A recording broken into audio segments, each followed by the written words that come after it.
दगडी ज्वारी ही अत्यंत सकस आणि पोषकवान असून हे वाण राज्यभरातून गायब होत चाललंय। मात्र भारतीय वनस्पती जतनाचे कार्य करणारे सिल्लोड येथील अभिनव प्रतिष्ठानचे उपाध्यक्ष डॉक्टर संतोष पाटील यांनी जालना जिल्ह्यातील मात्रेवाडी येथून दगडी ज्वारीचे वाण जमा करून ते बाहुली येथील 2 शेतकऱ्यांना मोफत देऊन त्याची लागवड करण्यात आली आहे। या ज्वारीचे दाणे पक्के झाल्यावर ते दगडासारखे कडक बनतात, म्हणून त्याचे दगडी हे नाव पडले। या ज्वारीत फोलेट आणि लोह अधिक असल्यामुळे दाणे दगडी बनतात। ज्वारी हे भरड धान्य मूळ भारतीय आहे। ज्वारीत सध्या हायब्रिड वाणच पेरले जाते, ते तितके सकस नाही। दगडी, चिकनी, झिपरी, कावळी या ज्वारीच्या पारंपरिक जाती हायब्रिड जमान्यात नष्ट झाल्या।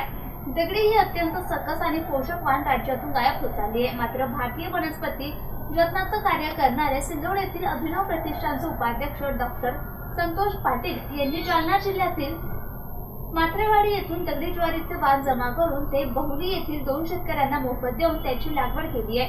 हे शेतकरी पुढील वर्षी इतरांना हे वाण मोफत देतील आणि वाण प्रसार होईल। या ज्वारीचे वैशिष्ट्य म्हणजे त्यास पाणी द्यायची गरज नसून फक्त हवेतील ओलाव्या तर पीक येते। खत द्यावे लागत नसल्याने सेंद्रिय उत्पादन आहे। या दगडीत हानिकारक ग्लुटेन नसल्याने वजन वाढत नाही। फायबर अधिक असल्याने पाचनशक्ती सुधारते। जीवनसत्व अ, ई आणि झिंक अधिक असल्यामुळे रोगप्रतिकारक शक्ती वाढते। घातक LDL कोलेस्ट्रॉल कमी करते। ग्लायसेमिक इंडेक्स कमी असल्यामुळे डायबिटीजच्या व्यक्तींना योग्य आहार आहे। शाळू ज्वारीत साखर अधिक असते, ती तितकी आरोग्यदायी नाही।